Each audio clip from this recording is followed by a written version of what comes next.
On va poursuivre la discussion parce qu'on parle de ça essentiellement parce que Québec solidaire a fait une annonce. Il, s'il prenait le pouvoir, ferait en sorte que le gain en capital sur la vente d'un immeuble serait imposé à 100 %. Donc, on le sait. Par exemple, on va donner un exemple. Là. Si vous avez un immeuble que vous achetez à 300 000 que vous le vendez 500 000 ben, vous êtes imposé à 50 % sur le gain en capital, sur le 200 000. Fait que vous payez de la taxe sur 50 % de 200 000. Ben là, Québec solidaire dit non, ça serait 100 % sur le gain en capital. Il y a quelques exceptions. On en parle avec sa co-porte-parole, Ruba Gazal. Bonjour. Bonjour. Oui, bonjour. Enfin, j'ai fait combien de demandes d'entrevues pour vous parler, Madame Gazal, au fil des ans? Je ne les compte même plus. Ben comment ça, je suis là? Oui, je vous attendais. Ça. J'avais Parfait. hâte. Moi aussi, je vous attendais. Est-ce que j'ai bien présenté les choses? Mettez peut-être les points sur les i, les virgules où il se faut. Oui.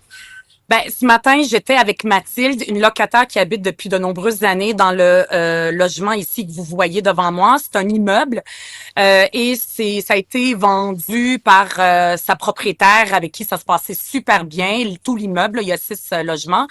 Et le nouveau propriétaire, ben, il a commencé à faire tout de suite à faire du harcèlement puis à dire je veux faire des rénovations, des choses comme ça. C'est un spéculateur là qui habite pas ici, qui veut faire de l'argent, il investit dans d'autres secteurs et aussi il a trouvé qu'il y avait une manne dans le logement, fait qu'il a acheté l'immeuble et tout le monde, puis je les comprends très bien, les locataires qui sont là, ont décidé de quitter parce qu'ils se faisaient harceler. Et elle, Mathilde, avec qui j'étais là ce matin, elle a décidé de se battre pour garder sa maison. Elle dit, j'ai un toit, mais je n'ai plus de maison parce qu'elle se fait harceler. Et nous, ce qu'on a mis en place comme proposition, c'est des propositions pour faire en sorte que les spéculateurs immobiliers, les gros propriétaires dont l'objectif c'est d'augmenter les loyers beaucoup ou de vendre l'immeuble après l'avoir retapé un petit peu, qui fassent beaucoup de profit. Fait qu'on veut décourager ce genre de spéculateurs-là pour protéger les locataires, mais aussi protéger le modèle des petits propriétaires, comme l'ancienne propriétaire qui habitait ici, qui était là, qui possédait l'immeuble avant. OK. Mais concrètement, Ruba Gazal, qu'est-ce que vous proposez exactement? Ouais. Parce que j'ai l'impression qu'il y a 2 angles dans ce que vous dites. Il y a l'aspect du harcèlement de ces propriétaires qui veulent exproprier, qui mettent de la pression sur les locataires pour qu'ils quittent parce qu'ils veulent augmenter les loyers. Ça, c'est une chose. Puis on pourrait s'attaquer à ce problème-là. Puis la deuxième chose, c'est vraiment sur le gain en capital, là. J'ai l'impression qu'on parle de 2 sujets, là. Mais sur le gain en capital, ça, c'est l'annonce d'aujourd'hui, là. Qu'est-ce que vous voulez faire exactement? En fait, la vérité, c'est la mesure qui attire l'attention, puis c'est tout à fait normal.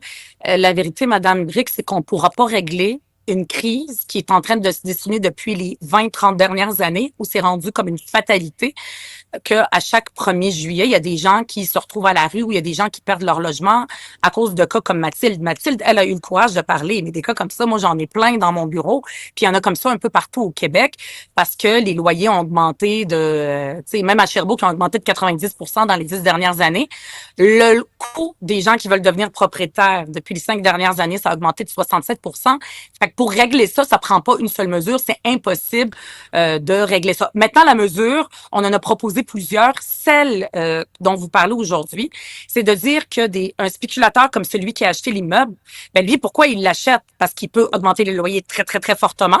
Ça, c'est pas très légal, mais ils le font par toutes sortes de stratagèmes. C'est pas supposé, là. Il y a quand même des non, mesures c'est pas là-dessus. supposé.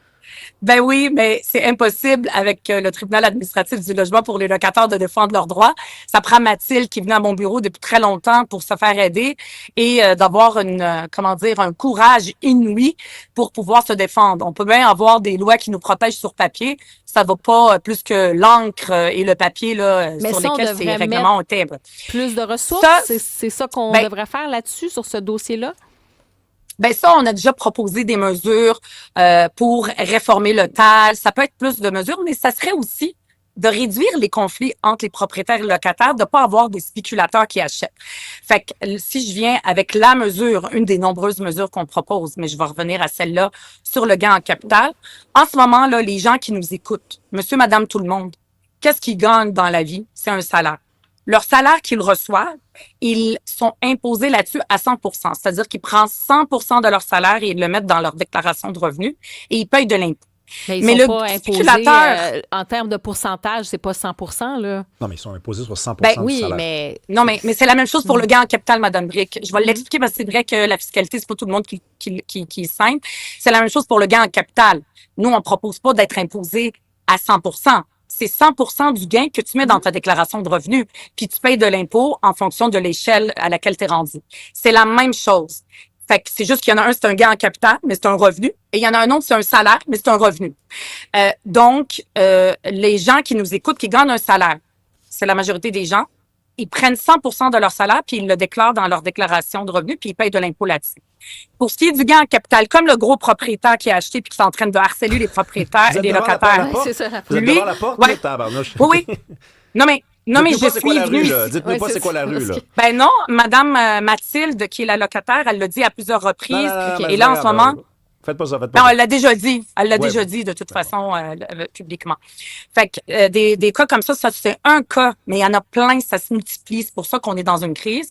Ben lui, ce spéculateur-là, il dit tiens, j'achète parce que de toute façon, moi, quand je vais revendre, je vais être imposé, contrairement à la majorité des gens, seulement sur 50%.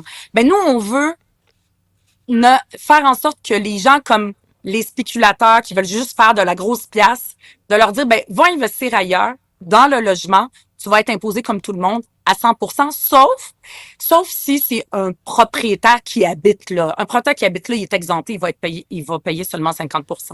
Merci beaucoup, Ruba Gazal. Enchanté. Enchanté. On se reparle bientôt. Martin Messier est avec nous. C'est le président de l'Association des propriétaires du Québec. On va le faire réagir à ça. Monsieur Messier, bonjour. Bonjour. C'est quoi votre première réaction? Donc, c'est une mesure qui ne toucherait pas, on le précise, les gens qui habitent dans leur immeuble. Par exemple, vous achetez un immeuble, un duplex, puis vous habitez au premier étage, vous avez un locataire au deuxième, vous décidez de vendre, ça ne s'appliquera pas à vous. Ça s'applique aux autres, par contre. J'avais l'impression qu'avec Mme Gazal, spéculateur, ça voulait aussi dire quelqu'un qui a une maison puis qui achète un immeuble. Je ne sais pas, pour ses enfants, par exemple, un jour, ou juste par volonté de faire des affaires, un immeuble. C'est quoi votre réaction? Je pense que c'est une très mauvaise idée. Je pense qu'en fait, on risque d'avoir l'objectif inverse. Vous savez, quand on veut intéresser des investisseurs en logement locatif au Québec, on doit leur démontrer que c'est un véhicule d'investissement qui est intéressant pour eux. En faisant ce type de sortie-là, malheureusement, on a plutôt l'impression, quand on est investisseur, que c'est le pire des investissements, qu'en fait, à peu près n'importe quoi est meilleur parce que on va avoir toute une levée de bouclier contre notre investissement et ça décourage nos investisseurs. Donc, les gens qui ont des capitaux, ils choisissent non seulement quel véhicule ils vont utiliser pour rentabiliser leur investissement, mais aussi à quel endroit. Donc, quelqu'un qui veut du logement locatif, qui peut choisir pratiquement planétairement maintenant, le Québec, c'est peut-être pas la meilleure des idées si on suit ce type de proposition-là. Mais est-ce que vous comprenez quand même quand Québec solidaire parle de cette fameuse spéculation, parle de cette pression de ces propriétaires sur des petits locataires pour augmenter le prix des loyers, qu'à un moment donné, il faut aussi qu'on ait des nouvelles façons de faire puis qu'on envoie le message qu'on ne peut pas faire n'importe quoi. Il y a eu des abus, là. Est-ce que vous parlez à vos membres de ces abus-là? Ça existe puis les gens sont écœurés? En fait, effectivement, les propriétaires qui respectent les lois sont un peu découragés de voir qu'une minorité, en fait une faible minorité, font des choses qui sont incorrectes. Il faut savoir qu'on a déjà un système de protection très, très puissant au Québec. Vous savez, quand un propriétaire envoie une augmentation de loyer à son locataire, le locataire a juste à dire non, je refuse et je reste. Et maintenant, la loi oblige le propriétaire qui envoie un avis de modification du bail à déclarer cette option-là dans l'avis de modification. Donc, il faut qu'il l'écrive. Et là, le locataire, à partir du moment où il dit « je refuse votre augmentation et je reste dans le logement », le propriétaire doit faire une demande au tribunal administratif du logement qui va accorder ou non l'augmentation proposée selon le respect des chiffres qui ont été déterminés par le gouvernement. Donc, on a une protection vraiment très, très, très, très efficace pour le métier dans les lieux. On a un chroniqueur tout à l'heure qui ne nous avait pas avertis, mais il a fondu en larmes, Philippe Richard Bertrand, parce qu'il dit « Moi, je suis un entrepreneur, là, puis on parlait d'entreprise au Québec, puis de simplement le fait que quand on a un peu d'argent, on est coupable de quelque chose aux yeux de beaucoup de personnes. Est-ce que vous pensez qu'une mesure comme ça contribue un peu à ce sentiment-là? C'est vraiment, effectivement, ça contribue au découragement pour les investisseurs et ça ça fait en sorte qu'on a l'impression que si on est propriétaire d'immeubles locatifs, on va se mettre dans la même situation qu'une sorcière au Moyen-Âge où tout le monde va décrier notre action. Et puis, et c'est vraiment pas une bonne idée. Donc, ce que je déplore dans ce type de sortie-là, on va espérer évidemment que la mesure prenne pas effet, mais le seul fait que ça soit présenté sur la place publique, par des gens qui doivent représenter leurs élus.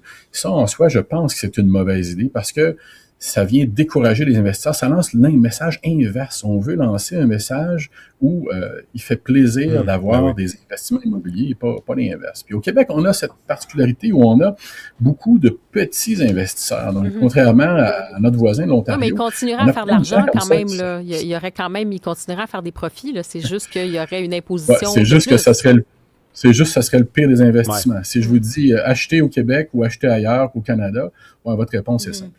Merci beaucoup, Martin Messier, de nous parler. Vous êtes de l'Association des propriétaires du Québec. Bonne journée. Merci. Au revoir.